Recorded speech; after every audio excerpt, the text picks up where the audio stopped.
after we do what we're supposed to do, I do want to ask you about the market, because it seems that the market doesn't really pay attention to who is president. The market does what it does. Actually, the market likes who's president, I think. Really? Oh, interesting. There's a lot of upbeat sentiment from companies and from investors about policies that are helpful for growth. You know, deregulation. Do you think the tariffs are helpful for growth? The tariffs usually wouldn't be helpful for growth, but they haven't been as bad as everybody expected. But they're not good. It helps for rich people. It doesn't help poor people or middle-income people. Well, fair. Yeah. But, you know, when the tariffs were announced, everyone thought it would be like massive inflation and the market would fall apart and the economy would fall apart. And it hasn't. Well, it's not yet. Companies have absorbed it. You know what? They've never been more profitable right now.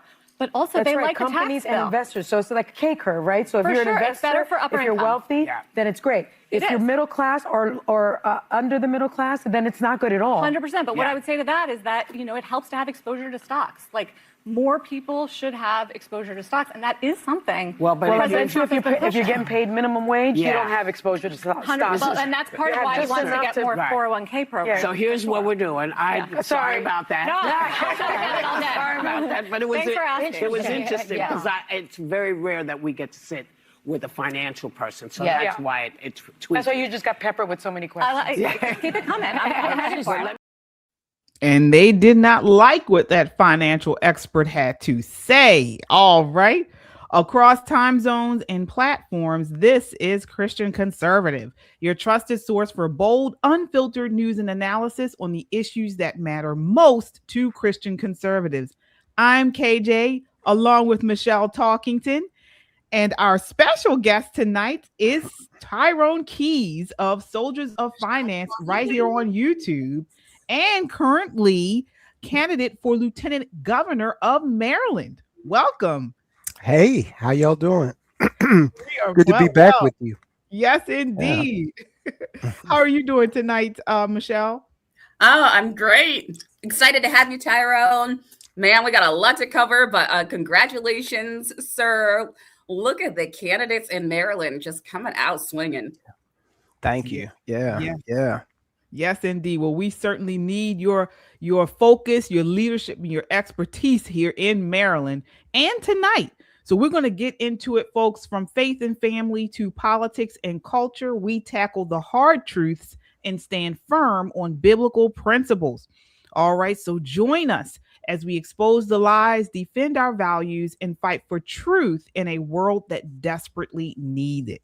All right. So before we get started, folks, as you come in, hit that like button. It helps to get this video out in front of a wider audience, and we appreciate your support. All right. Also, if you haven't done so already, check out our merch page, our YouTube. On the front of our YouTube, you can go over to store and you can get all of your merch, Christian Conservative merch. We have this beautiful mug here. Christian Conservative is what it says. And you can get that. You can get shirts, t-shirts, hoodies, sweatshirts, all you can get there right on our YouTube page. And it's a really great way to support the channel as well. Also, if you haven't done so already, subscribe to Soldiers of Finance. Tyrone, please share what you talk about on your channel. Yeah, we talk about a lot of economic issues. Today, we had a live stream actually talking about one of the things we discussed was free grocery stores up in New York. We're going to spend $70 million for free grocery stores. So we get into the weeds of things like that. All right. Excellent. Excellent. And we see you all come in here. Thank you all so much. We see you. Of course, your super chats also go a long way in helping us stay online here. And we appreciate that as well. So let's get into what happened on The View today. Oh my gosh, they were so upset by this financial expert. Her name is Sara Eisen. I hope I'm pronouncing her name correctly. She is an actual financial expert. And she basically said, Trump's economy is good. The markets love it. They did not want to hear it. Want to get your thoughts, Michelle, first response to or reaction to what they said as a business owner. I mean, I agree. I was on live today with Kim Klasick on her show, and we actually talked about that, what I felt about tariffs. I said my industry feels them, but I understand how they're going to help bring jobs here. You have to understand tariffs to say, yes, there's a momentary sacrifice that maybe you as a company can make, and you can offset some of those costs. Sometimes it goes to the customer. Sometimes you can mitigate that. But ultimately, we keep more work. That means we can grow long term, and everything ends up balancing. It's so good right now that we're in the phase in my own personal business of building. We're actually able to strategize and say, okay, if the markets hold, if these tariffs hold, what can we do for our business where it's going to be better? Because we know by the end of this year and even into next year, it's going to be amazing. And at that point, when businesses are succeeding, customers are going to feel it too. They will have less burden. It will balance itself out, I assure you. And I like it. Absolutely. Absolutely. So, Tyrone, want to get your thoughts on that exchange there, particularly the financial expert. She was talking about how well this economy is doing under President Trump's agenda. But what about, they were focusing on so-called wealthy, at least that was the way the View hosts were trying to pivot this. It only is benefiting the wealthy, people who are investing. What about the middle class? What about working people? What are your thoughts there? Well, we can definitely count on the host of The View to be out of touch with reality. They accomplish that every day. 62% of Americans have exposure to the stock market. 401ks, public pension funds, teachers, firefighters, police, other government workers. If they have a public pension, then they are exposed to the stock market, although they may not invest directly in it. So it behooves America as a whole to have a thriving stock market, because that is going to be the money that's out there for people to retire with, even in an environment where we might have an insolvent Social Security safety net. So once again, they failed to look past the skin of the onion on an issue, but it's not surprising for them. Yeah, absolutely. And one thing that I think is rarely talked about, but we should talk about more, is sort of like the Christian biblical perspective on this. So we know Romans 13 describes government as maintaining order and justice, not replacing family and the church. And so what I've seen in Trump's economy is one that is supportive of the worker. You know, it's not so, I mean, of course, we're going to help the widow and people who are unable to work and things like that. But it's taught, you know, that he's cleaning the roles of these social welfare roles, you know, over regulation, over taxing, overspending. All of that seems to be sort of not as put up as much as we've seen in previous administrations like Biden's and Obama's. Can you talk to that, Michelle? What are your thoughts there? Oh, hello? We're having technical difficulties. Oh, okay. You know what, Tyrone, take that for a second. I'm going to fix it. Go ahead, Tyrone. Got you. Well, you know, KJ, you brought up that biblical reference, and I'm also reminded of the parable of the talents, which instructs you to go out and invest, basically, and get a reasonable rate of return. One of the other things that, and this is very key, in blue states, you have policies in place that might obscure the health of this economy. You take Maryland as an example. We've got a lot more taxes and fees under Westmore. We've got skyrocketing gas and electric bills. So what that does, we've got this grocery store over on the east side, Gershbeck's. They got a $58,000 gas and electric bill. So when you're dealing with a retailer like a grocery store, their margins are 2%, 1.7% after taxes on average. They've got to pass that on to us. So while we see inflation moderating at the national level, locally, because of bad Democrat policies, we see inflation. And so we can't see the real health of the economy in these blue states, unfortunately. That's true. Absolutely true. I love that. And KJ, so sorry guys about that technical problems here. hopefully we're all good, right? Yes. I love that you brought up the biblical element because my youngest daughter, my 8-year-old, she was watching Joseph for, I think, the first time where she can understand it, the cartoon version. But in so many stories biblically, we see how business at the government level, how the local level is set up, right? So when we see economies shift, store up. When we see people prepare, and they were preparing during the good seasons, which I think we're in a good season right now, so that if there is a bad season in this order of things, then you will have the food that you need. And we see it countless times over and over and over again. My kid just thought that was fascinating. So we got to talk about the business side of what was happening, just watching a Bible story unfold. Is that, well, they're getting ready. And why are they in these lines? Why are they getting the food now? How much are they paying now? Who has the wealth? It was fantastic. And it is biblical. There are biblical principles. God created business. God created government. He set up a structure, and it's been around forever. We can go over and over throughout the Old Testament and New and see how successful you can really be, and how large economies, and we're talking at that time, those are world economies, really. It's not like just the United States, buying and selling everywhere. So I love that you brought that up.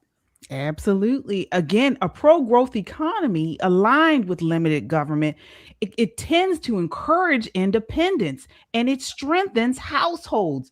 So again, all of this is great right now. And it's not just us saying it. Actual liberals are saying this, folks. You're not going to believe this next clip is of Michigan Governor Gretchen Whitmer thanking President Trump for his agenda. Take a look here. This is clip 2. Michigan is open for business. New factories making batteries, cars, chips are opening in Marshall, Lake Orion, Holland, Bay City, Calumet, Hemlock, Ann Arbor, and Delta Township. A new fighter mission is coming to Selfridge Air National Guard Base in Macomb County.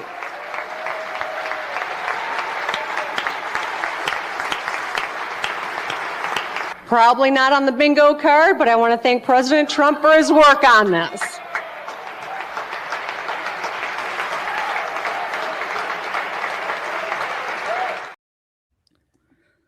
Wow. I can't believe she said that. I feel like Sanford and Son. I'm coming to get you. I'm coming up there with you. What's the wife's name? Elizabeth. Elizabeth, right. I mean, that was shocking. Tyrone, what do you think about that? Well, hats off to Gretchen Whitmer for being an adult. We've seen a bunch of children here lately in the Democrat Party, particularly at the State of the Union address.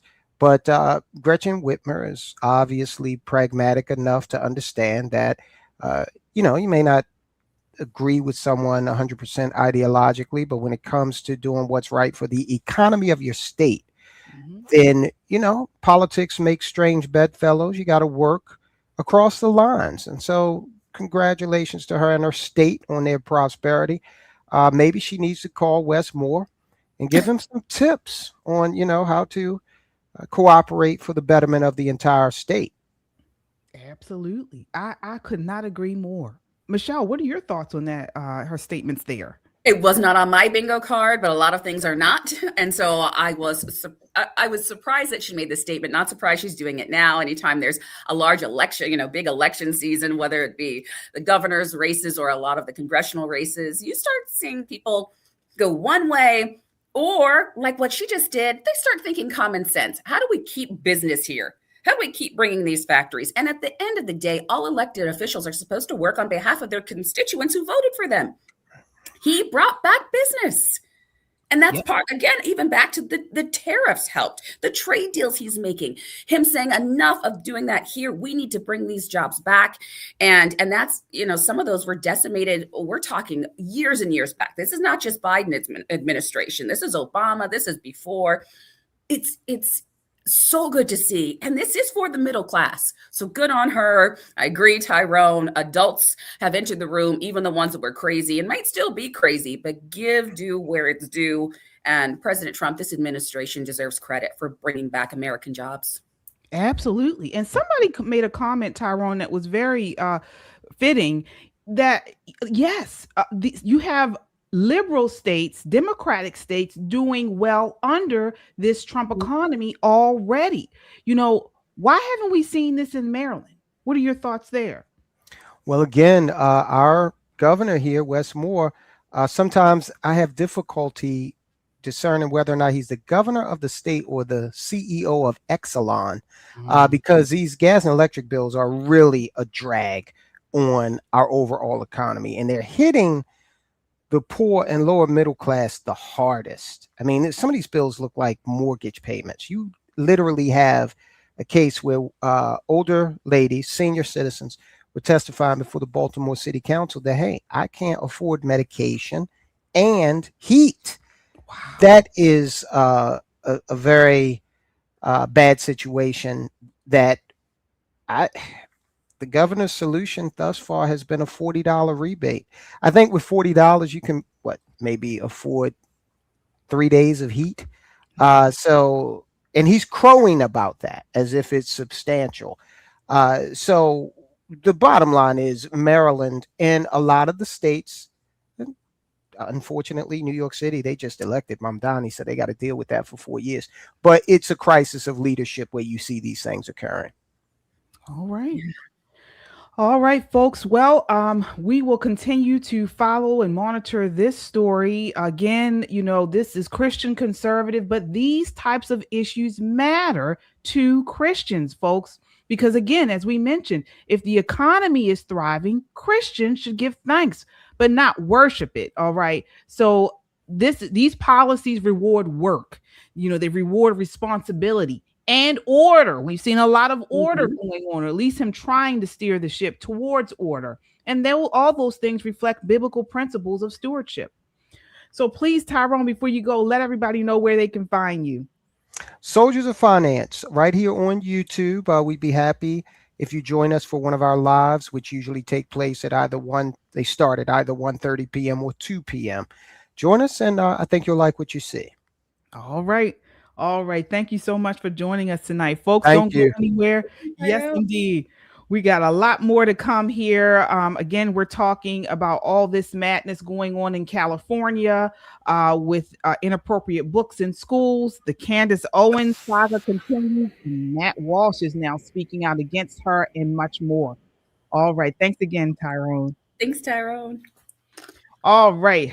So folks, as you come in, please hit that like button. Again, it's a great way. It helps to get this video out in front of a wider audience, and we appreciate your support.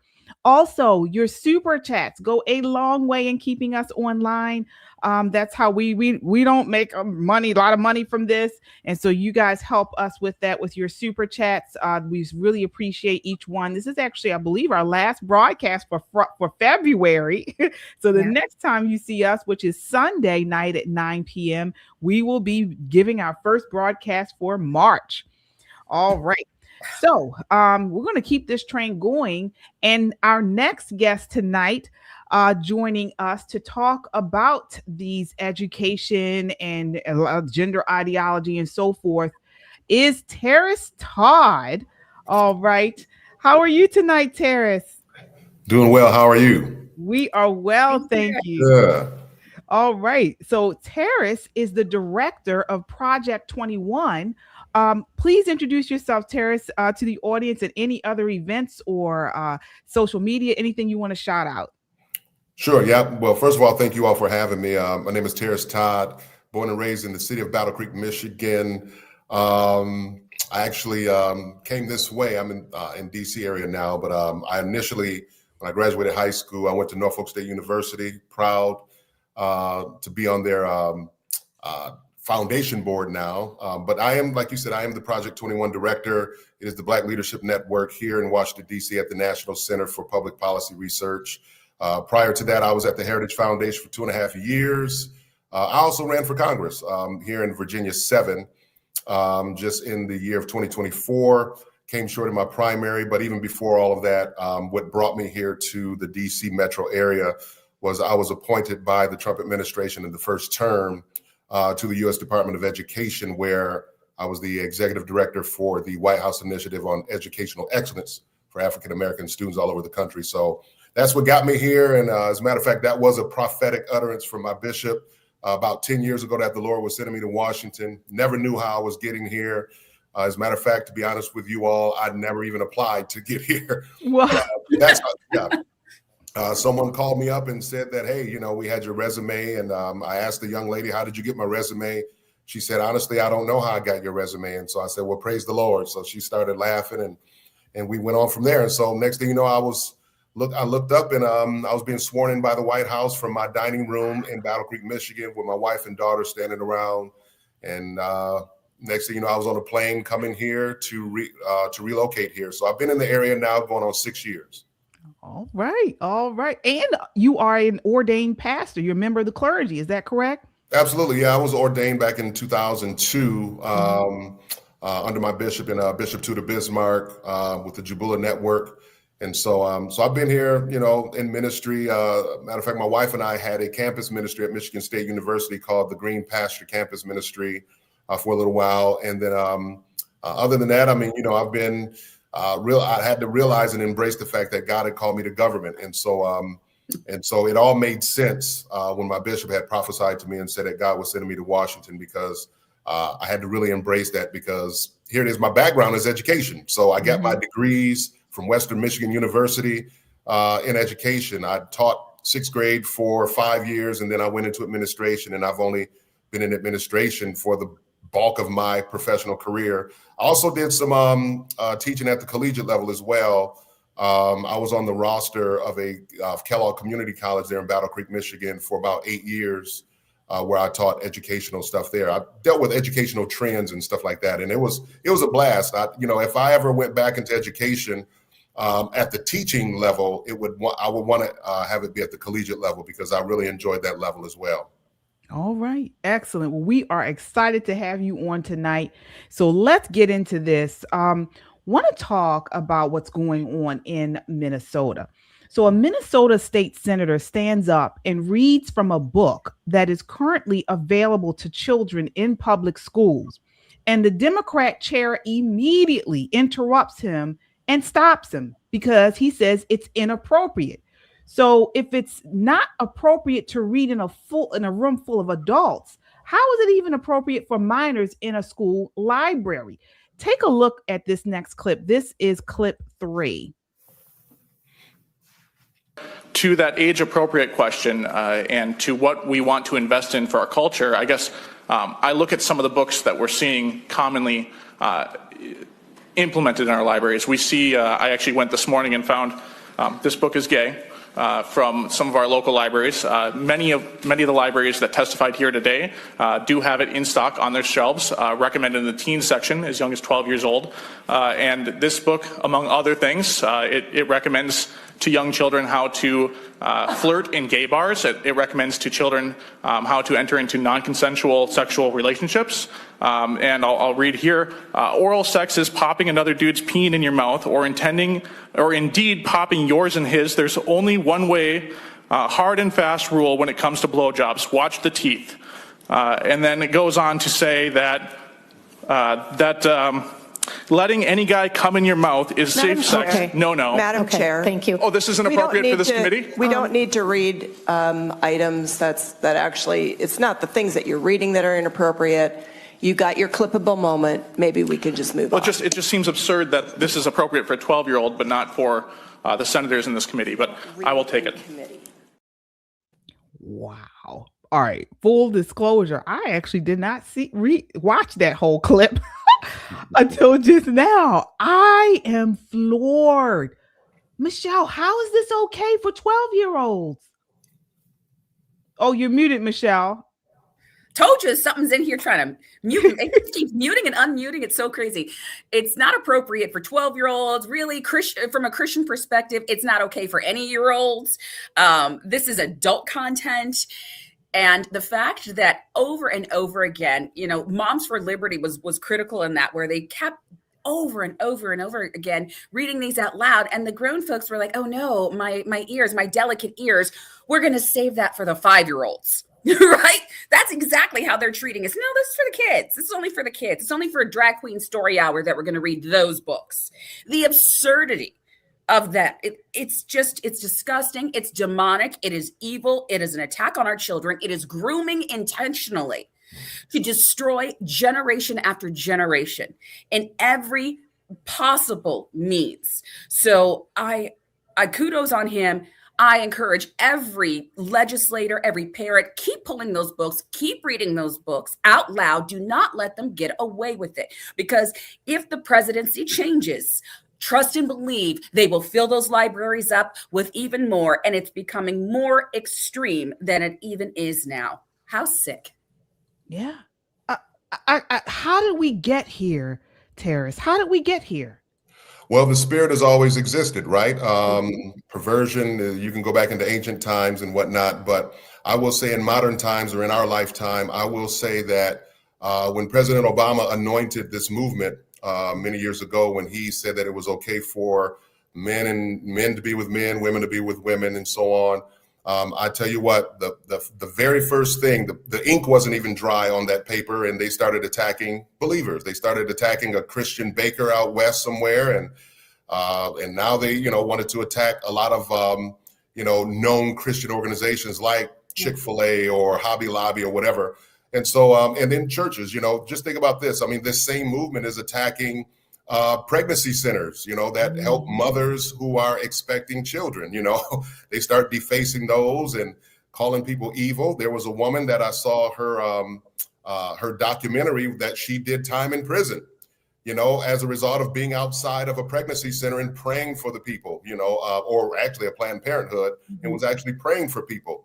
And so she actually did time in prison. So this is where we are. But I truly believe that President Obama played a major role in really anointing this movement to emboldening it to get to this point. And so, but I have to commend also in Dearborn, Michigan. I don't know if you all had saw that, but in Dearborn, Michigan, there were Muslims there. It's a highly Muslim area with Arabs and so on. But they showed up to a school board meeting as well and pushed back against that nonsense. And so it was kind of ironic to see Rashida Tlaib on the State of the Union address, trying to, shout out back against the president when she was not on the front line of that issue, even in her own hometown of Dearborn, in that Dearborn area. And so, but it was clear that Muslims and Christians obviously could, agree on one thing for sure, that don't target our kids. Jesus said this, he said it would be better for him that they had a millstone hung around their neck and cast into the depths of the sea than to what? Offend one of these little ones. And so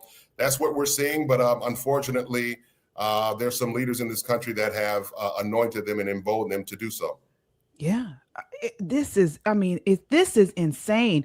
And as you mentioned very well, we are supposed to protect the children, protect their innocence. Like you mentioned also in Proverbs 22:6, train up a child in the way he should go. This is for the parents. Parents are supposed to be the arbiter and the leader of the moral guidance for these children. And these books, it's like they want to take away these children's innocence. True. And give them adult characteristics and adult sort of decisions. This is what it seems like they're leading them towards. It's sick. It really is. I like We Watch YouTube made a comment on granting, the authors to write these things. So I'm wondering at what point, because, if you're in possession of child pornography or something that's inappropriate, at what point are we going to stop and say these authors are writing child pornographic books that are fictitious maybe, or that are they are not getting away with this. This was my personal life experience. These are not all autobiographies. Okay. That's right. You intentionally writing pornographic material about children being abused by adults, to me, that should be a criminal offense. We need to start looking at these authors right now and start targeting. This is not just free speech, because we are talking about you. If you had an image of this happening in real life, you'd go to prison, you'd go to jail, you'd be arrested. But since you're allowed to draw in a cartoony way or make it sound fun and use bright colors, then that makes it okay. And you're selling it and peddling it to children. Mm-hmm. So we need some legislators that are willing to get in there and create these new laws to say enough is enough and stop emboldening really these probably pedophilia related or, just really evil authors, they have to be stopped too. Well, and unfortunately, a lot of these books don't just, grow legs and walk into a library or a school. Somebody is approving that, right? And so a lot of times it's your school boards or whatever, but sometimes it's the administration of that school. And you're absolutely right. This is pedophilia, so the LGBTQ community, it is the hotbed for pedophilia. This is where pedophiles hide because they know they're at the bottom of the rung, and so they hide amongst people like that. I've had the experience of working with that population of students at a place called Star Commonwealth in Albion, Michigan.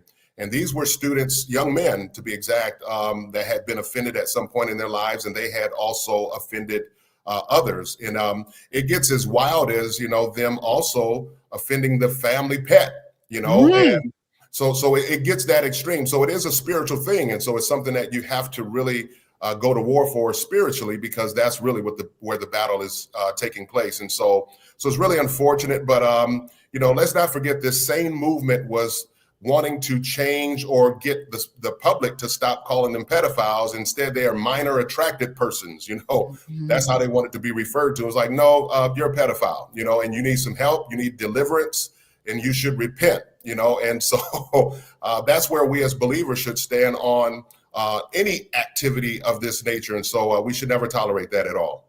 Absolutely. We have a super chatter here. Butterbean, thank you so much for your $20 super chat. Says, isn't God just so awesome? Right people in his time. Lord, let us as a nation return back to you. Absolutely. Yes, indeed. Thank you so much, Butterbean. We appreciate you. Folks, as you come in, hit that like button. It helps to get this video out in front of a wider audience. And also your super chats go a long way in helping keeping us online. Thank you so much. All right. So we're talking about standards and about what's appropriate, what's age appropriate, and who gets to decide. But when you normalize identity confusion as something, sacred, when you teach children that disagreement is violence, and when you frame parental correction as oppression, you create the type of environment that we have going on now. And that leads us to what this next tragic news story.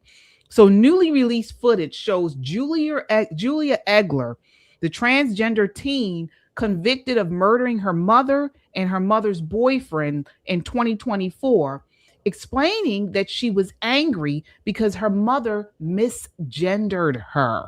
Okay, so let's be clear about this. Nothing excuses violence or murder, but look, folks. What happens when a culture tells emotionally fragile teens that disagreement about identity is abuse? It's this. Take a look. This is clip 4.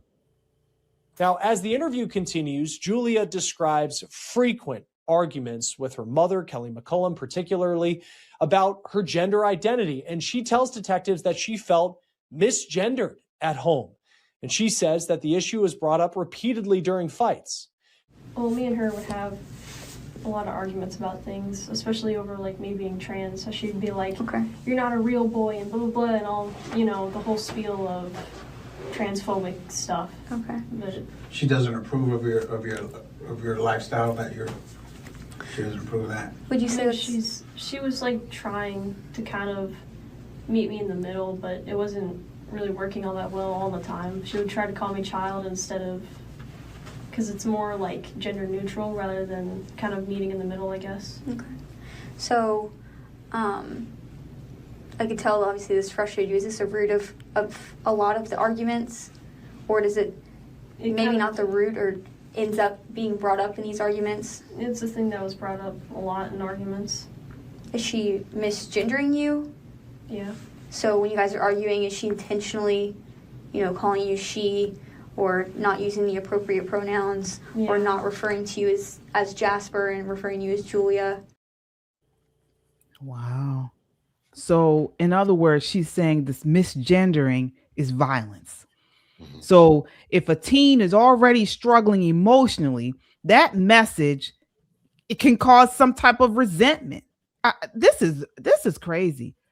Terrace, what are your thoughts here? Well, this one, really strikes close to home because it's interesting you mentioned in the last segment about Gretchen Whitmer, and I have to applaud her for at least acknowledging what the president has done thus far. But just a few short years ago, the left was actually in the majority in the state of Michigan, and they actually passed a law in the state of Michigan that made it illegal to misgender someone in the state of Michigan, punishable by a fine or even some years in jail. And so I'm sure if you sent this clip to her and her crew, they might, I don't know, it might not even affect them at all anyway. But these are the types of things that's going on. I also recall my time at the Heritage Foundation. We brought in a Hispanic American mother from the state of California.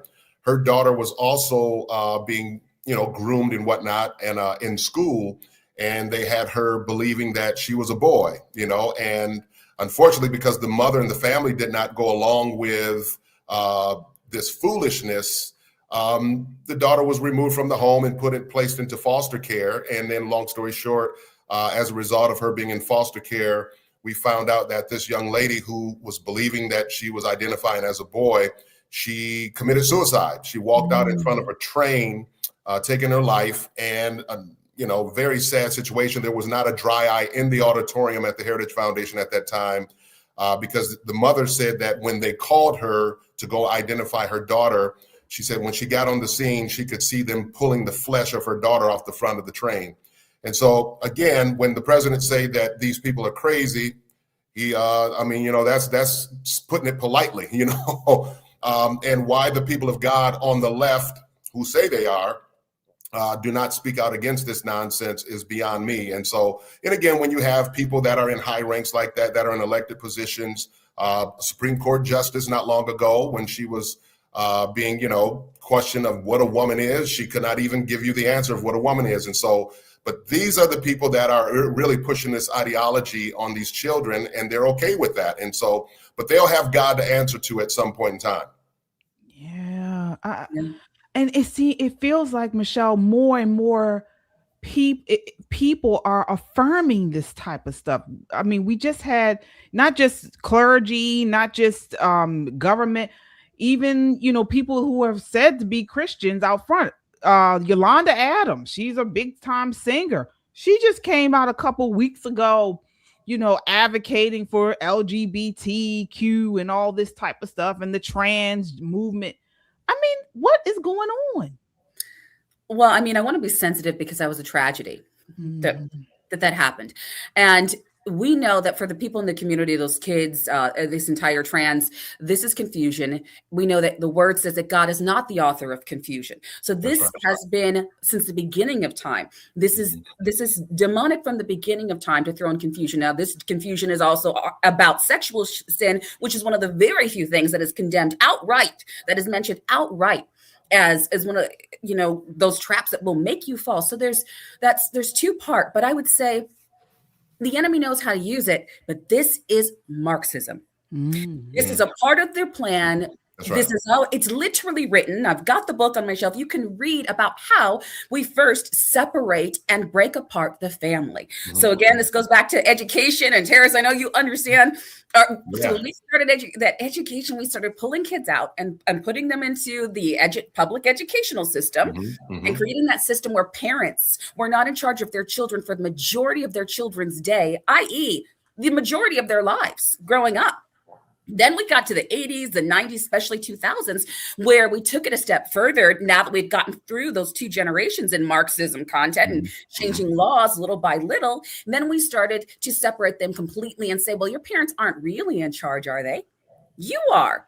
You can call the police on your parents for not only physical abuse, which I agree, if something's happening, report it, but mental abuse. And then what is mental abuse? And then we've kind of gone to where now mental abuse is for your mom that delivered a child who was born a female to say, I'm really a boy.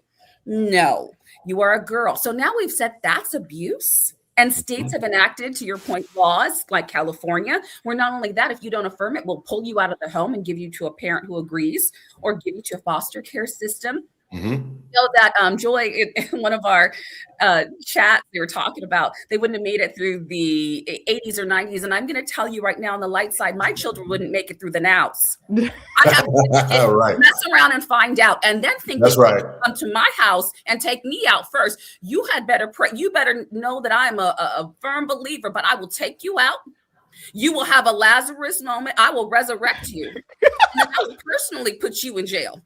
So I'm the wrong mom. My children know I had 3 boys and 3 girls, and they don't mess around. They know firmly that I rule the home. My husband is the head of the household. This is biblical standards. You can take your Marxism and do what you want in the world, and I'm coming for the world to fight back. That's why we're running for offices here. But also Christianity, no, we better stand firm. We better call this out. So this is evil, but my kids know. They do not want to find out. They know exactly who they are. They know that there's a godly spouse, a wife or a husband waiting for them. And if not, it's going to be when they're 18 and they move out. Because I'm going to call you by your name, and don't let me call you by your full name. You don't even want the middle name in my house. That's right. That's right. Yeah. I 100% agree. I 100% agree there. We gotta, it goes back to the family, as you mentioned. And I know, Terrace, you do a lot in the community talking about family, and we've seen a big decline, a big distortion, perversion of the family. And I think that's the root cause to a lot of what we're seeing with these identity issues and other issues. Yeah, you're absolutely right. I do believe, again, the Bible said, if you smite the shepherd, the sheep will scatter. In other words, if you take the head off, in other words, if you remove that father, the body's sure to die. And that's exactly, again, like what Michelle was saying, it ties right into Marxism. It literally guides that. I mean, that's the manifesto. That is the plot. That is the scheme, take the head out of the way, and then the body is sure to die along the way. And so that's exactly what's happening to our families. And so that's why at Project 21, we're excited because we have this fatherhood monograph that's coming out pretty soon.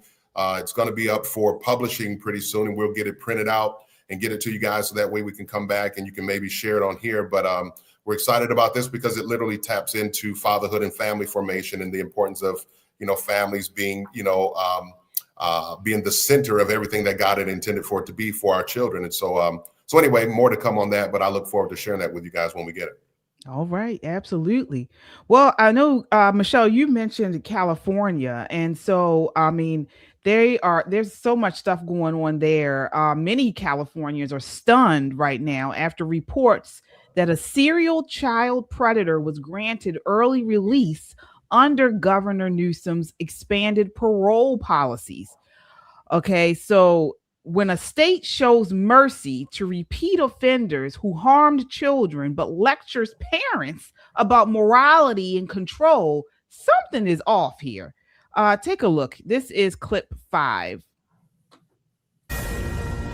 A convicted child predator that a judge once called the monster parents fear the most has now been cleared for release under California's elderly parole program. He's 64 years old. His horrific crimes include 16 counts of kidnapping and child molestation. He was sentenced to 3 straight terms of 25 years to life, plus 20 years on top of that. The state's Corrections and Rehab Bureau detailing the process of his parole approval, telling Fox News Digital that on January 12th, 2026, Governor Gavin Newsom referred the case back to the Board of Parole Hearings for further review, meaning he didn't agree with this conclusion. Now, at that then February board meeting, the panel reaffirmed the decision, recommending that this monster receive parole. Now, it's important to note that the governor cannot overturn there in that state parole board hearings conclusion when it's a non-homicide case. And that is why the governor cannot at this point overturn those parole board hearings rulings. Wow. All right. Well, one of his victims was just interviewed in the Los Angeles Times and says he shouldn't be breathing the same air that we're breathing at all. Who has taken and assaulted, this was one of Funston's victims, according to the New York Post, who was taken and assaulted by him at 4 years old. I disagree with him getting paroled out because he's a horrible person. That man is a monster. Michelle, what are your thoughts on this parole? It's weird, isn't it? I mean, he shouldn't be breathing. We don't have to add full air after the rest. Shouldn't be breathing.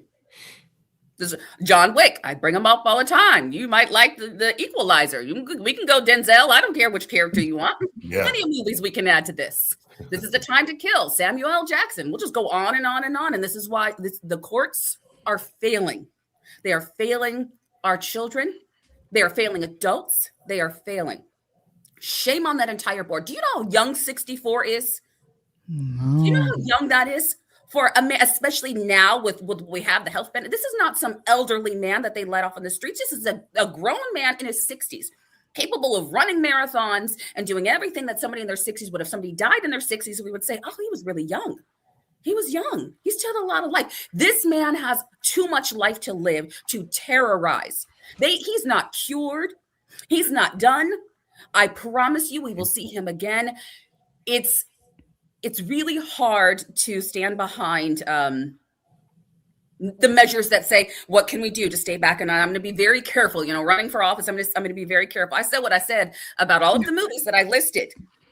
I'm going to be praying for the children, for the victims, for the parents who saw this injustice, but we see it over and over and over again. It's not just here in California. We see it when they allow all kinds of murderers and rapists out on the streets to re-victimize, and they do it over and over again. It has to stop. I am so sorry for those victims. I am so sorry. And shame on the state, shame on the judges, shame on the court, shame on everybody who let this happen. Yeah.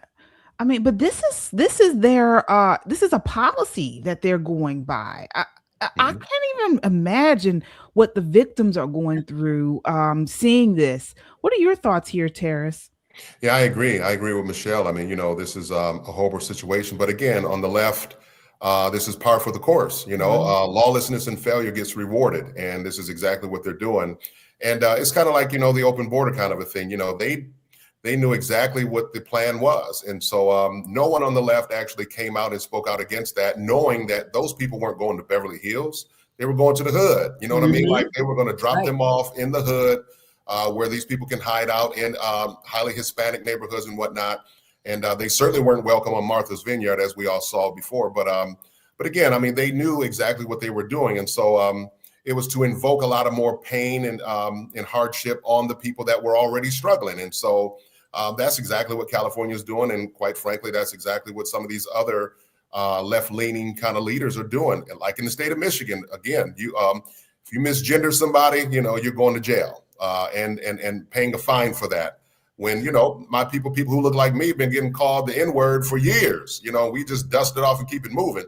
But now we can protect them if they get misgendered. So somebody can clearly look like me, have a deep voice like myself, look like he should be a linebacker on the Baltimore Ravens, and because he got a dress and a wig on, we supposed to be okay with him being called a woman? I don't think so. And so, but some people are actually, paying the cost for that. And so now this guy's getting out free, and Michelle is absolutely right. He's not done.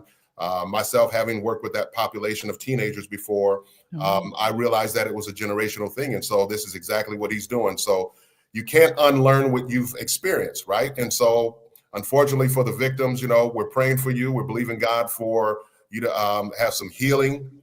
And we're praying that you will actually grow and do well in life. But unfortunately, the system has failed you in this regard. Yeah. So let me ask you all something, because this is sort of a tough question, but it's one that many Christians, many Bible believers ask themselves. We kind of weigh mercy and justice, forgiveness. If a serial child predator claims to be repentant, so let's say this guy, maybe he gave his life to Christ and he's repentant. Should we want him to remain behind bars? Or as believers in grace and redemption, should we support his release? What are your thoughts there, Terrace? Yeah, he should remain behind bars. I mean,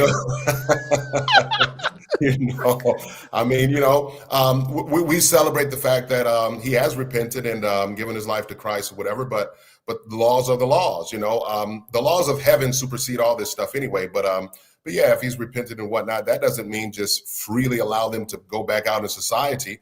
But again, we celebrate the fact that that person has repented and gave their life to Christ, and that they have learned from that. But behind bars is where they need to be, and that's where they will spend the rest of their lives. And so praise the Lord for that. And thank God we have a system that works that way.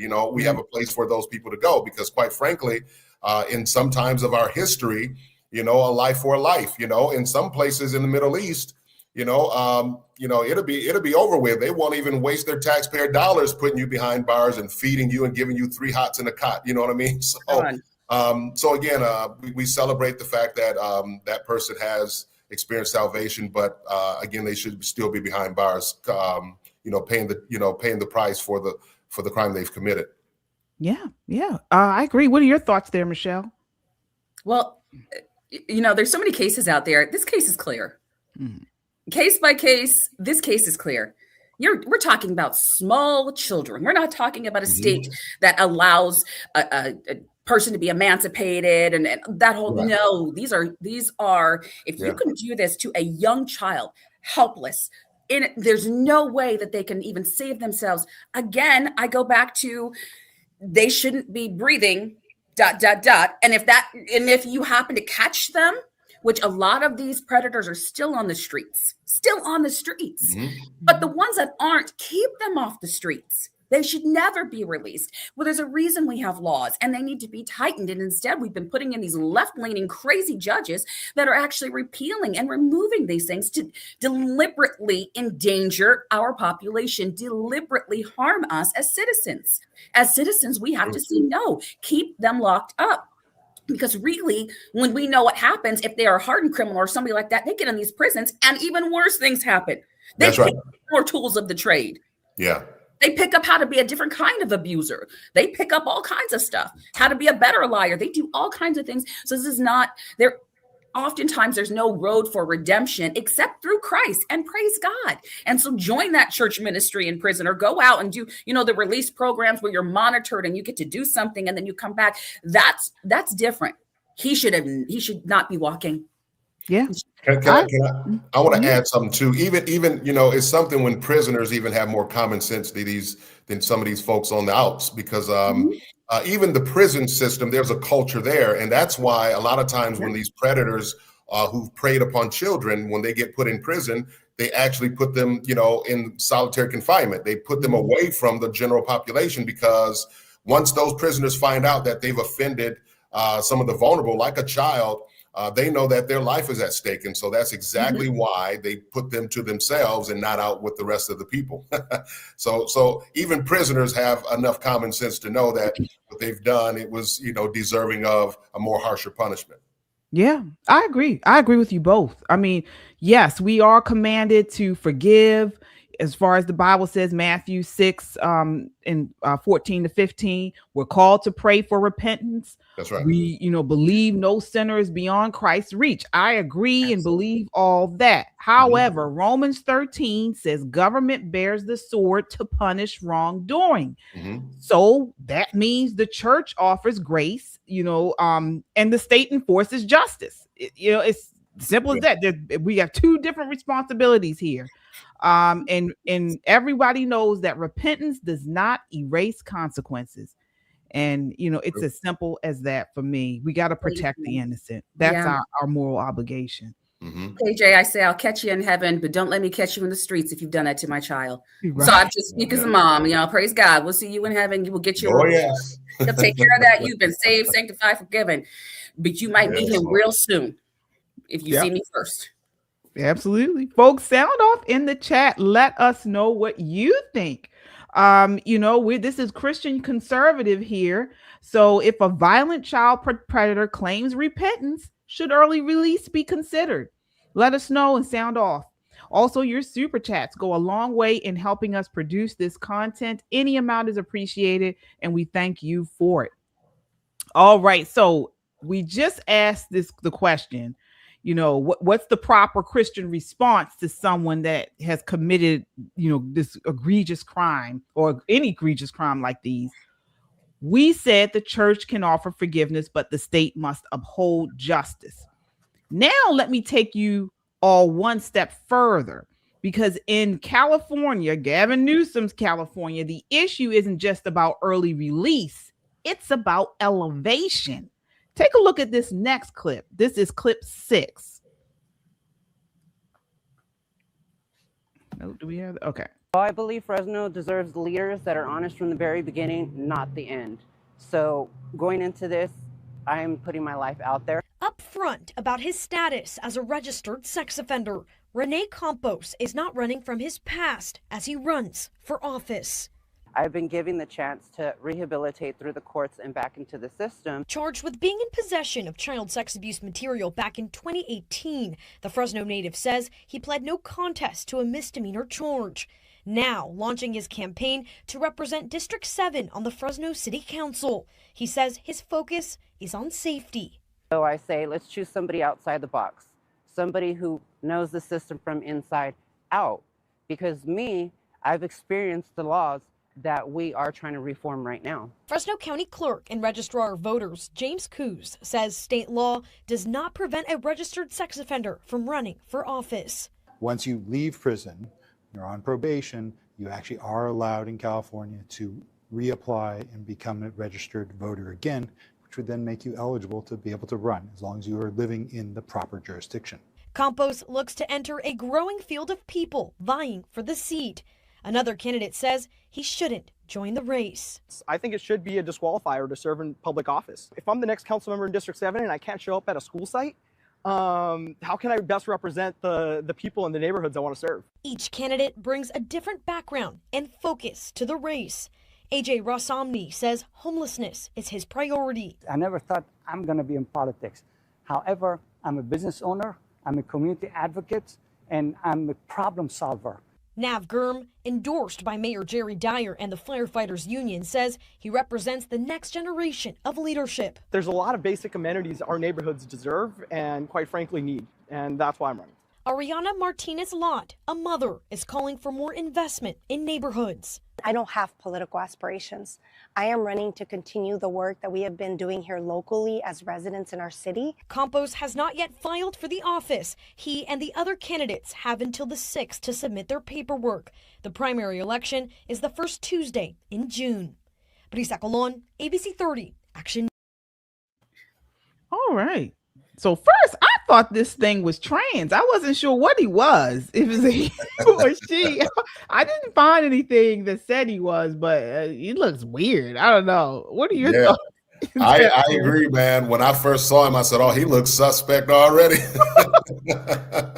I mean, before he opened his mouth, I'm like, "Uh-oh, here we go, Doc." Yes, but yeah, Fresno, that's a different beast, man. I mean, it's not surprising. Again, it's California, and again, it's par for the course for the left. And so, but I agree with that other gentleman. He said, if I can't even go into a school, how am I going to properly represent, my constituency? And so, that guy, he might as well hang it up, man. I mean, but I have to at least applaud his courage and putting himself out there. So now that they know he's a registered sex offender, but if those people vote for him, man, I mean, I feel real sad for that community, big time. Yeah, Michelle, what are your thoughts there? I just laugh. Liberty Girl. Can we take Canada states and trade California for them? Oh, I wish we could do some trades here. And I'm from California originally. So I'm from Southern California, Riverside County. And man, California is a hot mess. It is a mess. I mean, Maryland's not that good either right now. But California, the entire interview to me, there were so many things I could hit on. And there's a lot of disqualifiers, frankly. I think there should be a lot more disqualifiers for running for public office in the United States of America. Let me just be clear, because after seeing that clip, I'm like, guys, if it's not one thing or another, I'm not sure in that case, out of everything I saw, what candidate I would say should be in that seat, because it's a sad trend to see a lot of, there's just, guys, again, I have to watch my mouth today. Some of these clips have got me so. That's a good thing. What I say is about to be politically incorrect, and I'm trying to run for Congress, y'all. No, he should not be allowed. Total disqualifier. Absolutely not. He has to be in too many situations when you're representing the public to be around children, to be in that situation. Absolutely not. And again, I'm starting to lean towards these, are you a naturalized citizen? How long have you been here? There's just too many things right now because I see us falling. And we're falling because of these small local elections. And we're getting people that are beyond left leaning, or they're bringing in, we see what's happening in Texas, where there's a huge Muslim population, or New York taking over. And then we're just we are just falling. We are falling so fast that this is even a conversation. It shouldn't even have been an option. These are common sense legislative steps that we should be doing state by state. And so the fact that this is a highlight, man, then we need to all go back to our home states and say, who else is allowed to run? What other offenses can you do? Can you be, convicted of armed robbery, but as long as it's not, $1 million, then you could be in a cabinet position running the state's money? I mean, there's just so many things. This is just a bad look. California, like Oregon, Washington, you're a bad look for the United States. But they think this is historic. Like they're using these cases as breaking boundaries or breaking barriers. This is Breaking Bad, like the show. This is not Breaking Boundaries. This is Breaking Bad. This is all kinds of. Yeah, it is Breaking Bad. You're absolutely right. Yeah, it's crazy. I just don't understand it. And again, we always see these same states. What is it about the left where they continue to try to push this crazy madness? I just don't understand it. Well, they need that. It's part of the agenda. The same spirit that has governed them for many, many years is the same spirit governing them today. I mean, it's just amped up a notch, and so, at least many years ago, they can identify what a woman was. Now they can't, and that's very unfortunate. And so, again, that's why I said that a huge turning point within the left politics, was Obama. He played a major role in that. And quite frankly, that's what caused me to shift many years ago. When I was in my second term as a county commissioner, I paid attention to what he was doing, what he was saying. I said, oh, wow, he let me know I don't belong over there. So I made sure I threw the deuces and I got out of there. And so, but again, that's the same spirit that's been governing them for decades. Yeah, you're right. And believe it or not, I mean, this is why I always think what the devil uses for bad, God turns to good. And I talk to so many Democrats or former Democrats who woke up during Obama's presidency or immediately after, and they say it was because of him that they changed parties. Same here, so yeah, he woke up a lot of people. He tricked a lot of people, but I think he brought a lot of people who made a lot of people look at politics. And then when they actually took a hard, deep dive, they realized this isn't right and changed parties. Yeah, the problem is that's for those of us who have discernment, right? And what does God give us? And I pray for that all the time. Like, Lord, give me discernment in the situation. And so waking up is one thing when you have that or something doesn't seem right. But on the other hand, there's so many that didn't have that still don't, that still look at the Obamas, both of them, Michelle and Barack, and say, oh, they idolized them. And we're making idols out of all wickedness. We're making idols out of people that are criminals. We're making idols out of criminality. Like, that's a good thing. That's an experience you've had out of things that are just demonic. And it's sad to see this again. That's why I think there needs to be all kinds of other qualifiers. We need a full overhaul within our government to say this has got to stop. It's dangerous. Frankly, it's dangerous. This man running for office and what we're seeing across the United States is dangerous territory. It's make or break moments. And from a Christian perspective, it's disgusting. It's vile. People pray. Christians, rise up, stand for your values and stand on biblical truth and principle and say this is wrong. That's right. This is not what God intended. You have to be bold. Stop saying, well, love is love. Well, they're okay. Well, God forgives. No, but God gave us laws. You know what's right. You know what's wrong. We need to stop operating that way. It's always been. Please go to the Bible if that's your argument, and then tell me, even when people were forgiven, there were consequences. And we have to stand firm on that. Go back to your word and get it right and stop this.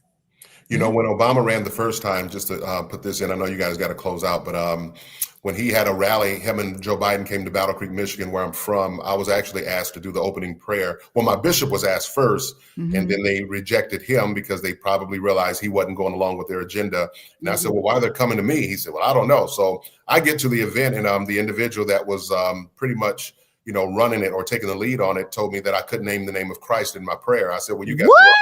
Absolutely. He said, could name the name of Christ in my prayer. I said, well, you got the wrong guy. He said, oh, you're not going to do it? I said, absolutely not.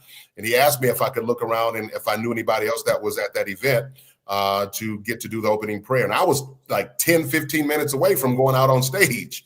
And so I found another pastor or someone in the crowd, and I told him what was going on. And so his father that was in town at the time, he ended up doing the prayer. He said, I think I know what kind of prayer they're looking for, more all-inclusive. I said, well, I ain't with that. So he went and did it. So that was my first red flag, you know, and then, you know, there were some other things that came along, you know, but then once Obama got in, that's really was my time to say, okay, well, yeah, he's my cue that I need to exit left or exit right, should I say. Right. Wow. Yeah. So if I credit him anything, I thank him for at least, you know, getting people out of this country that shouldn't be here. And the other thing I credit him for is helping me to realize I didn't belong there. Yeah, absolutely. Good. Yep. Well, thank you so much for joining us tonight, Terrace. We got to have you back with us. Please, again, shout out where people can find you or anything where people can support you. Sure, absolutely. Terrace Todd again, Director of Project 21 Black Leadership Network at the National Center. You can go to nationalcenter.org or project21.org. Go on there and maybe send us a message on there and I'll get it. You know, someone from the office will get it to me. But I'm on social media, you know, Terrace Eugene Todd. That's my regular Facebook page. T Todd, you know, you'll find me on Instagram. I'm on there as well. So I always use my name. So I don't use no aliases or anything. So I'm not hard to find. All right. All right. Thank you so much. And we got to have you back. Yes. Thank you very much. I would love to come back with you guys. I appreciate it. Excellent. All right. Thank you. All right. Take care. All right, folks. So again, as you all come in, please hit that like button. It helps to get this video out in front of a wider audience, and we appreciate your support. Folks, we are not done yet. We got to touch on this. I know we talked about Candace Owens in the past, but breaking news, lots of breaking news out today about her. Okay. So first, we wanted to play this clip with Michael Knowles. Michael Knowles on the Daily Wire came out today and he talked about Candace Owens. Now, folks, if you haven't heard, she has now come out with a series dedicated to pretty much connecting or even blaming Erika Kirk to having some involvement with the assassination of Charlie Kirk. Okay. She put out a trailer about this with yesterday or the day before. And then and she's continuing, not just talking about it on her show. She's dedicated an actual series just about Erika Kirk. All right. Hear what Michael Knowles said today talking about this. This is clip 8. Really, this whole episode, I guess, is just oratorical lessons from President Trump that many Republicans can learn from. This is one that I hope right-wing influencers pay close attention to, because I've noticed it in recent days, recent weeks. I want to be charitable about this because I think it comes from a normal part of human nature, but it's worth paying attention to. It's worth learning good oratorical lessons from the president here. Some right-wing influencers seem to think that the best way to honor Charlie's legacy and to support Erika and the family is to spend all of their time talking about the people criticizing and antagonizing Erika and Charlie's friends and family. Does that make a lot of sense to you? There are people who seem to think the best way to honor Erika and TPUSA and Charlie is to focus all of the attention all the time on the relatively few people who are criticizing and antagonizing Erika. The most famous, of course, being Candace, who I guess has a new series about Erika, but some other people too, some smaller accounts as well. This theory, this strategy seems to be a little bit misguided, wouldn't you say? Whether you love Candace, whether you hate Candace, whether you think Candace is sincere, whether you think she's insincere, whatever psychobabble analysis you have, do you think it makes sense, if you want to support someone, do you think it makes sense to focus all of your attention all the time talking about someone antagonizing that person? Wow. All right. More to come, folks. That's not just it, but I want to get your response to what he said, Michelle. What do you think? Do you think people should talk about it, or do you think people should leave it alone, as he's mentioning? I mean, talk about it in the sense that we do, and saying this is enough. Acknowledge what's happening, condemn it if necessary, call out the truth, call a spade a spade. This is an obsession at this point. Like, this is one of those movies that is pure obsession. So while Candace is busy making her own, Charlie's wife, and I hate to say it because Erika Kirk is going through so much. She's hyper focused on it, but I've said it before. One of the reasons why so many of us liked Candace in the beginning is because she was like a pit bull. She grabbed onto something, that bone. She didn't let it go. She kept tearing until it was done. That's what she's doing now, but she's doing it to the wrong one because, again, Columbo Candace Kelly with Columbo Candace. Sorry, not Kelly, but Columbo Candace. Let's see this in the chat. She just has it to where she has to solve this. This is vindictive. It is spiteful. That even if she were correct and Erika Kirk had anything, which I am not saying, I'm absolutely against it, had anything to do with anything, there are children involved. Right. There are young children involved. And here you are, and have the nerve to say that, well, my friend would have liked this. He would have approved of me doing this. Absolutely not.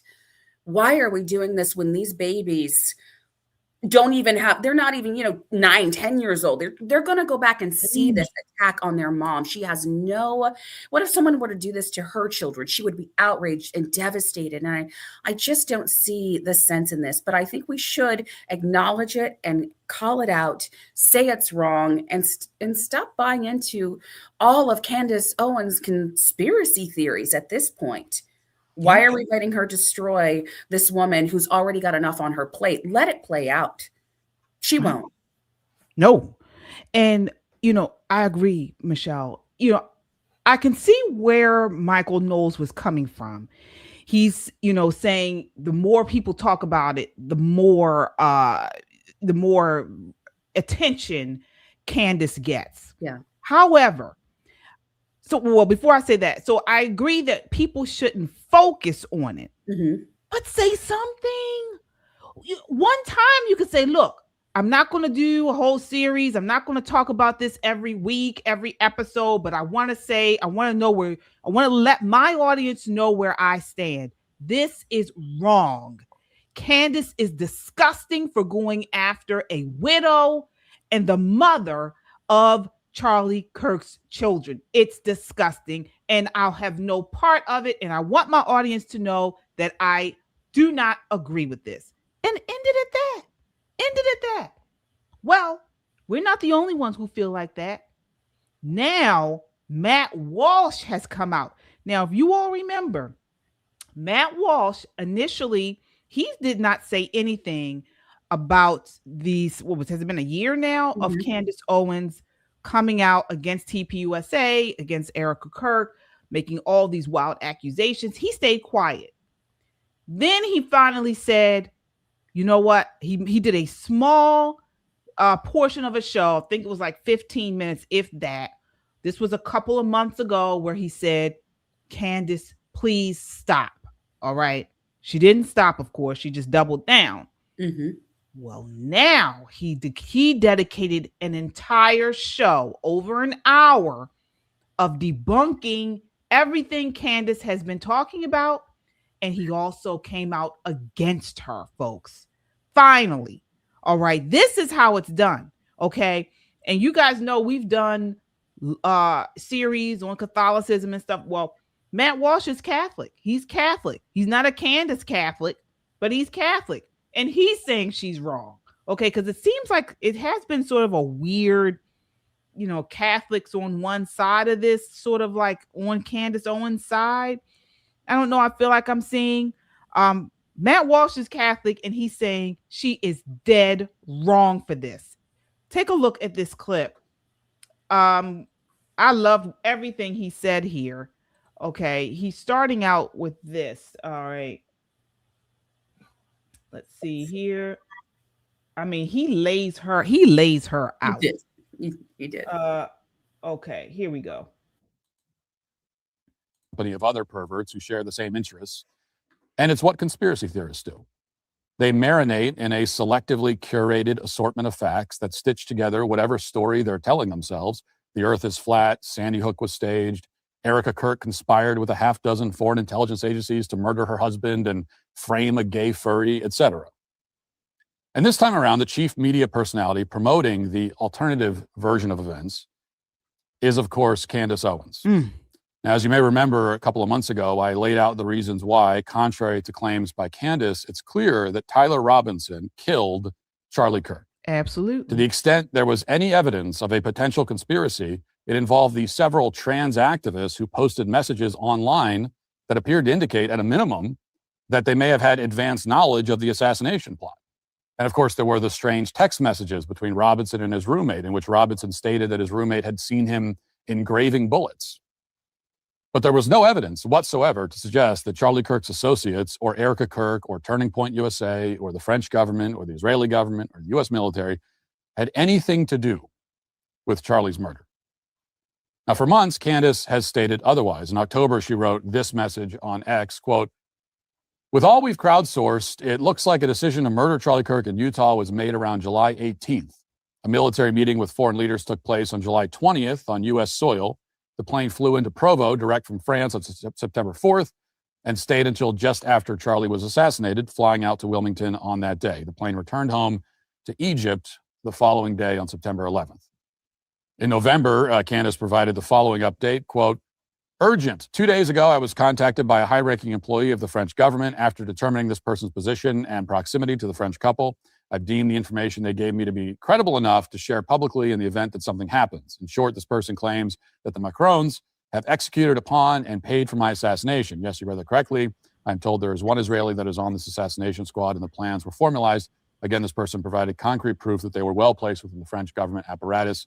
Further to this point, this person claims that Charlie Kirk's assassin trained with the French Legion 13th Brigade with a multi-state involvement. I have more specific information, which is definitively verifiable, should they care to reach out to me."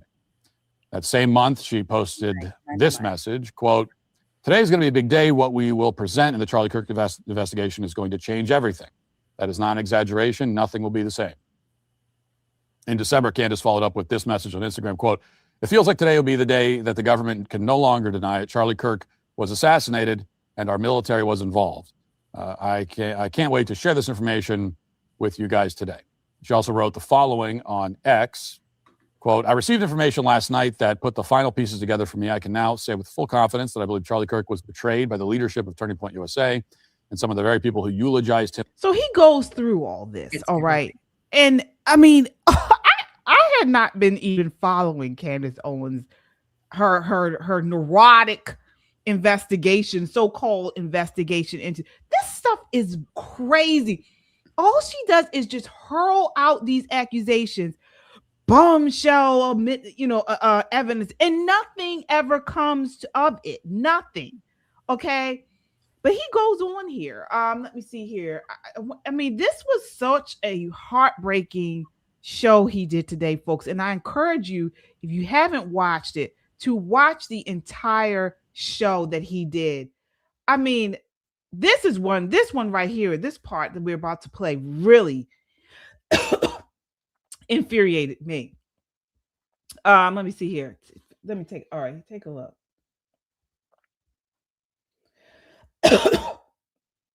Oh my gosh. To interrogation. Watch. Look, I have seen in connection with her husband's murder. For example, here she was a couple of weeks ago stating that the police should detain Erika and subject her to interrogation. Watch. Look, I have seen enough, ladies and gentlemen. I've seen enough. Erika Kirk should be dragged into a police precinct for questioning. Like I said, you can show me the person who disagrees with me on that after I will reveal to you what we can now confirm. You can show me that individual and I will show you a full blown fraud. That's the only people that would disagree with that assessment. Wow. Well, but as we'll see, there isn't enough evidence to justify dragging her into a police precinct, much less charging her with a crime, much less convicting her. There isn't any evidence, actual positive evidence, that Erika has committed any crime or covered up any crime or had any involvement in any crime, to include especially the crime of... What's wrong with her, Michelle? What is wrong with her? I mean, besides being delusional, where is her husband? Can we just, where is a family member who really loves her and can tell her to stop? Where is somebody that can intervene? Because Candace needs an intervention. Yeah. Let's just be honest. We have been witnessing her fall. We have been witnessing her obsession with another woman and another woman's husband and another woman's now deceased husband. Her obsession is beyond the pale. I've never seen anything like it because she's got a national platform. She's one of the most popular, if not currently the most popular podcaster in the world. So I'd have to look that up to see where she is right this second. But one of, absolutely. And to be so obsessed, look at that. And she knows, if she knew, and with the power she claims to have and the money that Candace Owens does have, she could have done a lot more to prove anything. One thing, she cannot. This is a stalker mentality. I agree with you, Liberty Girl, and that's why we Laura and I are always calling her, Columbo, harkening back to the old series or Murder, She Wrote. She is creating her own story, and the rabbit hole is getting deeper and deeper, and it's only showing us and highlighting to us how far Candace Owens is falling. And how far she is willing to go to destroy another woman and her children. This is her supposed best friend's children. I just can't get it. I won't understand this. Again, if there needs to be an investigation, Candace's interference is definitely hurting it. She's so cold. She's so heartless talking about this woman. I mean, we're not even talking about, it's bad enough that she is a young widow, but on top of that, she's a widow because her husband was assassinated. And then on top of that, he was assassinated in public. We all saw this. You have to be a heartless, cold psychopath to do this. And Matt Walsh breaks it down even further. Take a look. We were given a demonstration as to why courtrooms have rules of evidence. Mm-hmm. In particular, she demonstrated why evidence has to be relevant before it's presented to a jury. Otherwise, you get a barrage of irrelevant details, all with vague insinuations of guilt that don't actually mean anything. For 50 minutes, Candace delved into the backstory of Erika's family, pointing out that, for example, some of them were involved in gambling. There seems to be the vague suggestion that these details are sinister, but it was never explained why. And even if they are, even if Erika comes from a weird family or a bad family, and I have no reason to think that that's the case, it wouldn't prove anything relevant about Erika herself. You could tell me that Erika's mother was a serial killer and her father was a terrorist, and it wouldn't move us 1 inch in the direction of proving that Erika has done anything wrong or been involved in her husband's murder in any way. And Candace began the episode by reading a lengthy tweet from somebody named Elizabeth Lane. Lane says that Erika is a Hillary Clinton type figure who married Charlie in order to get ahead in life until it all fell apart. Watch. Despite all that, the public remains unconvinced that she is simply a grieving widow, because she isn't simply a grieving widow. She's also the CEO and chairman of an organization. In fact, during our preparation for this series, an investigative journalist named Elizabeth Lane went viral on X because what she authored about Erika was brilliant. It just was objectively brilliant. It gave voice to what millions of people worldwide were feeling, but didn't exactly know how to express. And I'm going to read you her words in their entirety because I think it's very important, okay? In my head, the story goes like this. For a moment, it works. She becomes the wife of a rising political figure with access to donors, institutions, and national platforms. At that point, the ceiling isn't social media influence, it's empire building, foundations, global reach, a legacy, a brand, the Kirks. It's obvious that Charlie listens to her, whether it's about donors or the trajectory of Turning Point USA. The most influential figure in any mentally healthy man's life is going to be his wife. She's going to be the biggest influence, and that is just how it is. That is why you need to pick your partner wisely. And everything was going well until Charlie began making decisions based on conscience rather than expansion and money. He turns down money. He refuses to play dirty politics. I am assuming someone like Erika, who married into this because she had a vision for this brand, would not be very happy about that. The life she appears to have signed up for, the power couple, expanding influence, historical relevance, was collapsing into something else entirely. Domesticity, housewife, kids, and now Charlie refusing to accept the money that can make him a global power. A supporting role instead of center stage. So let me jump into this before we get to Matt's response. If this is even true, if she's talking about this, if this is true, then why didn't we see Erika more involved with Turning Point USA while Charlie Kirk was alive? We never saw Erika Kirk. Okay. She wasn't even around. She wasn't at the college tours. We did not see her at many of the speaking events at the AmFest. She was not there. All right. She was there, but it was in a background role. Yeah. So she certainly did not look like someone that always was waiting in the wings to take over. What are they talking about? Secondly, I have a company, okay? This is my company. If something happened to me and my husband was left, he would want to take over or to help out, to take a leadership role in the company. Because this is my mission. This is my purpose. This is not just a business that I'm doing to make money. He knows how much this company means to me. This would be the natural thing. Michelle, what are your thoughts on this narrative that Candace Owens is trying to paint about Erika? I think, again, I find it rich that she's talking about, one spouse going after another spouse for their money. Then maybe we should look and investigate Candace's husband. Right. Maybe we should start looking at their marriage. So it's like, okay, so by that logic, then we need to question how you got married and why, and who married you for what reason. And what it sounded like to me, again, is bitter, because every time she comes into these, if you guys ever sit down and watch, okay, and she's so stern-faced, now I need you to agree with everything that I'm going to say about a woman who was a pageant model, drop-dead gorgeous, and a younger man was attracted to her. I mean, the guy that I liked had the nerve to marry her instead of me. Like, it just, that's how, when I hear her speak, that's what is literally playing in my head, because she's talking about her like she is a gold digger. I'm like, no, she was an attractive woman.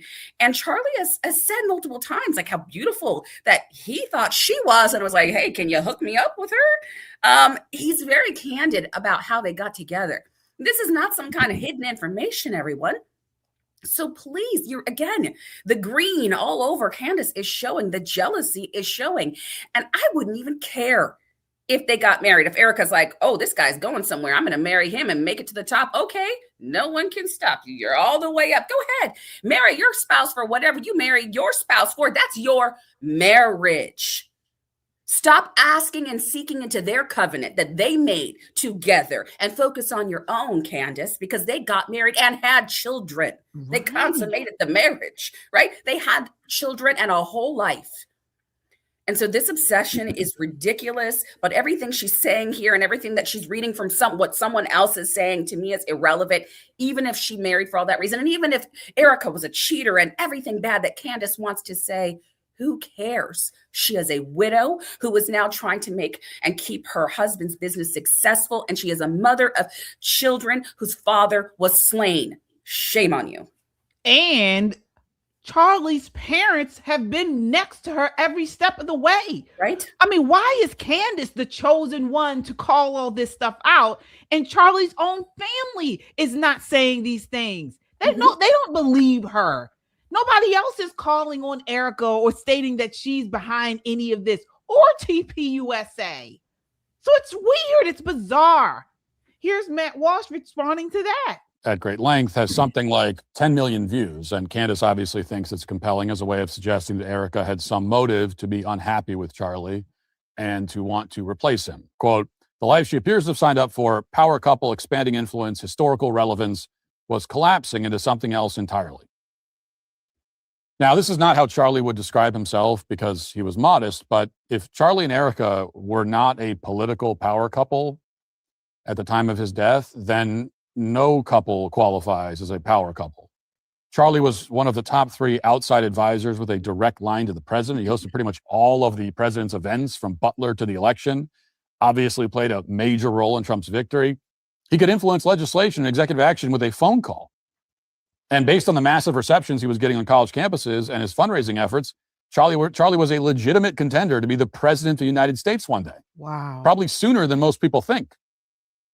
Now, the idea that Erika saw all of this and concluded that her allegedly selfish dreams of being famous and important were slipping away is complete nonsense of what she's actually doing in real life.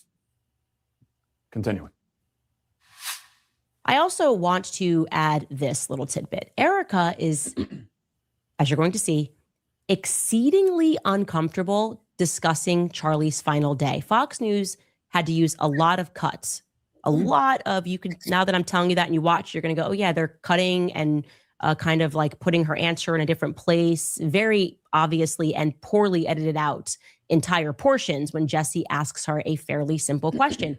Tell me about the day before the shooting. That would be Charlie's last full day on Earth. Let me just say this before we get Matt's response. This enraged me when she said that. Folks, my mother died pretty young. She was in her 50s. I cannot even talk about her. Still, this was what? This was what? 2015. I cannot even talk about her without crying. When I go to family events and her sisters want to talk about memories in old times, I cannot stay. I can't do it yet. I well up. I weep. Who is this cockroach? Candace Owens is a cockroach to tell someone who has lost a loved one how they are to mourn them. That was probably the most disgusting thing I have ever heard. Yeah. No, I agree. It's disgusting. It's vile. And again, we've talked about this on the show that it makes me question whether Candace is actually or has actually ever grieved for her supposed best friend. Because if that were the case and Charlie Kirk was her best friend and she cares about him more than anyone, then she shouldn't be able to talk about the day before he was assassinated. She shouldn't be able to talk about it without getting choked up and being in tears. I can't imagine having the wife and say, I need you to behave and respond a certain way. This hasn't even been a year, ladies and gentlemen. She was doing these clips and making these videos within a month, a week, 2 weeks later. She has no care. It is vicious, vindictive, vile. And again, it's egregious to go after the day before. Tell me about the last days, because what does that do? It invokes the last time you saw him, the last time you smiled, the last time you thought everything was okay. Tell me about the last time you thought everything was okay, and then everything was destroyed within 24 hours. What? How do you respond to that? My mind would check out too. It's no word. There are no words to this woman's how low she will go. She is so low. And it's all motivated by money. She's getting millions and millions of views pushing this nonsense. What do you call it? Bullying a widow, and people are just eating it up. But not Matt Walsh. Take a look what he said here.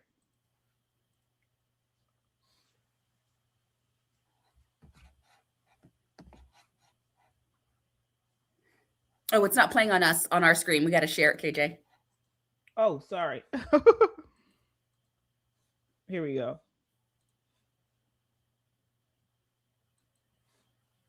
Is uncomfortable describing the last day that her husband was alive on this planet. I think I would be too in her shoes. And this is another common theme. Things that are perfectly understandable and normal are recast as ominous and bizarre. For example, Erika has frequently been criticized for not announcing the exact location of her husband's burial site. And the implication, again, is that she's hiding some dark secret. But the much more reasonable and plausible and totally understandable explanation is that she doesn't want leftists showing up and defacing her husband's grave, which we all know they would do. And she doesn't want random deranged people showing up and trying to exhume his body so that they can conduct their own unofficial forensic analysis, which would also probably happen. So again, we have no evidence of any crime at all, least of all the crime of conspiring to kill her husband. So, we're almost done here, but we want to play this final part for you guys. That was just, oh my God, this was the heartbreaking part for me. When Matt Walsh goes in on how he personally knows Erika Kirk. Mm-hmm. He talks to Erika Kirk. Right. Okay. He's personally vouching for this woman. All right. This was the part that really was heartbreaking to hear. Take a look here. Let's see here. Okay, here we go. For a moment. I admit that I have a certain advantage when it comes to assessing Erika's actions and motives. I've spoken to her multiple times since Charlie died. You don't need to know her or speak to her to understand that the accusations and insinuations against her are utterly without merit. You don't need to know her or speak to her to understand that there is no legitimate reason, no evidence to justify treating her with anything but compassion and sympathy. You don't need to know her or speak to her to understand the biblical mandate to be kind to widows. But if you did speak to her, you would see, as I have clear as day, that this woman is completely devastated, broken into 1,000 pieces by this tragedy. She is shattered. She is crushed. And now, already grief-stricken and gutted, she must deal with public scorn, mockery, and defamation unlike anything I've ever seen in my life, much less experienced myself. If you're worried that she isn't sad enough, fear not. I can report she's sad. She is very, very sad. And if for some unknown reason it makes you feel better to know that, well, now you do. The other thing you notice about Erika, if you talk to her in real life, is that she is a real person dealing with a real thing. Everybody else on the internet has the benefit of treating this whole thing like some kind of game, a piece of content that you watch and then scroll past. You engage with the story in bits and pieces when you want to here and there, and then you don't. I'm talking about it right now as an episode of my podcast. Candace has done many episodes about it. Erika lives with it every second of every day. This is her life. It's not a game for her. It's not content. It's her life. Now, I've talked about how deeply Charlie's death affected me, and it did. I was changed by it, and not for the better, I'm sorry to say. I'm an angrier person now. I admit that. Wow. But I also recognize that even in the immediate aftermath of his death, I could still put my phone down and turn off the TV and try to take my mind off the tragedy and go spend time with my family, with my wife who is alive and my children who are happy and safe with two parents who love them. I have that luxury. So does Candace. Erika does not. When I was trying to take my mind off of things, do you know what Erika was doing? She was explaining to her young children that their daddy will never be coming home. Wow. Mm-hmm. Do you know what that's like? No. Have you ever had to have a conversation like that? I haven't. I pray I never do. And every night since that day, while I am happily at home with my family and Candace is with hers, Erika is home with 2 children who are suffering a trauma that they're far too young to process, while she carries a grief that most of us can't comprehend. And all the while, she is gleefully ripped to pieces by hordes of people who cannot muster even the faintest shred of sympathy for her. Will anything I'm saying right now change that? Wow. Michelle, what are your thoughts before we close out? It is hard not to be upset at that if you are a decent human being. Yeah. Not cold and callous like Candace Owens is right now. Callous. I have children, 6 children. And from when my children were toddlers, if I was having a bad day or was upset, it's mommy, what's wrong? It's, are you okay, mommy? You look sad. Mommy, are you upset? What's wrong? And my kids to this day do this. Yesterday, I've been overwhelmed with a lot of things, campaign trail. And my kids will come to me and say, are you okay, Mom? Do you just need a hug? Because children can sense when something is wrong with mom in a loving home. And she was building that with her husband until he was stolen. And someone with the likes and the power of Candace Owens is coming and deliberately trying to destroy what sanity she has left to keep it together for herself, a company that I don't think that she was even prepared to take on because it grew exponentially and was still growing before her husband was murdered. And Candace is doing the same thing that political people say is inciting violence. She is inciting violence with her lies and her conspiracies that are pointed to one woman who I believe that she is 100% wickedly, violently jealous of. It shows. Candace, it shows. You despise this woman for every reason except anything that is godly. And if you were a woman of God, like you so claim to be, then you would walk away from this. Then you would be praying for Candace. Then you would be forgiving and operating in this because she still has children to raise. I don't know how we stop this, but thank you, Matt Walsh. I want to say thank you on behalf of moms like us, conservatives like us, families, for those who have been watching this. Thank you for saying the sane thing that needed to be said and for breaking it down in such a way that everyone, including Candace Owens followers, should be paying attention to and saying, you're right. We've gone too far. Yeah. And at this point, they seem to be okay going further. And it's not okay.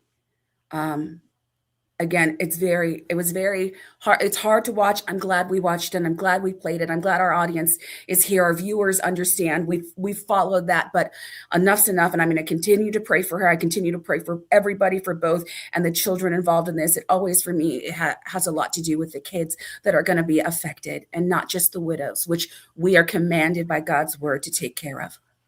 Yeah, absolutely. And just we'll end on this. I mean, folks, many of you have said in the chat, everyone grieves differently. Mm-hmm. Everyone deals with loss differently.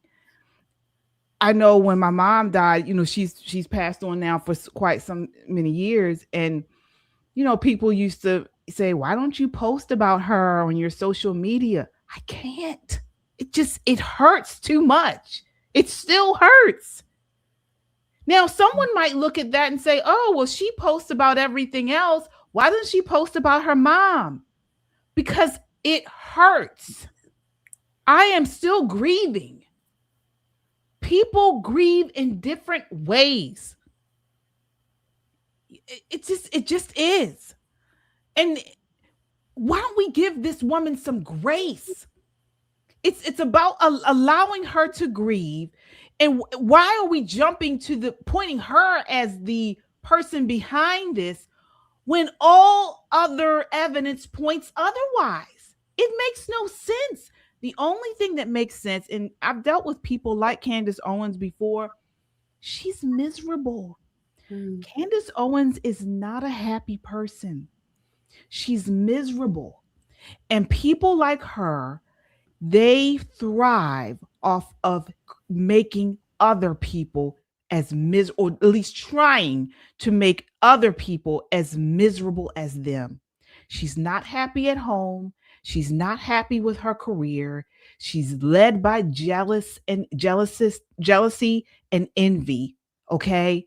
And so this is why she is doing what she's doing. Folks, we have to pray for Erika Kirk. Pray for her family, pray for her loved ones, and just ask God to form a hedge of protection around her, because that's really the only thing that's going to help in this situation. Prayer. And may God's justice be swift on Candace Owens. Okay? Because one thing I do know, you don't mess with Holy Spirit-filled people. You don't mess with God's people. Okay? I do know that. I've seen that. He has a way of handling it. That's right. So that does it for us tonight, folks. Thank you all so much for watching. This is our final episode in February. We appreciate you guys hanging in with us. A long night tonight, but we certainly appreciate it. We will be back on Sunday night at 9 p.m. right here. So again, we'll be back on Sunday. Pop and Politics will be back on tomorrow. We got a special night for you guys. We're going to play bingo. We got a special bingo for you all. It's going to be really fun. Of course, bringing you all the latest in hot topics and news and politics from a conservative perspective. And then, of course, you can catch Just the Guys on Saturday at 6:30 p.m. All right, Michelle, final words before we go out tonight. Guys, thanks for being with us. This year has been, again, a wild year. Looking forward to seeing you next month. March. The final words is continue to pray. And I'm going to pray for Candace too. If anybody ever needed it, she does. We all need it, but let God open her eyes, her heart. God can do all things. We serve an awesome God. So even in your own lives, wherever you are, you serve an awesome God. So I pray blessings over everybody. Absolutely. All right. So again, if you were blessed by this conversation, make sure to hit that like button and subscribe. We are here to stand on truth, speak life, and fight for faith and family. Until next time, keep your eyes on Christ, your heart rooted in truth, and your voice unshaken. God bless.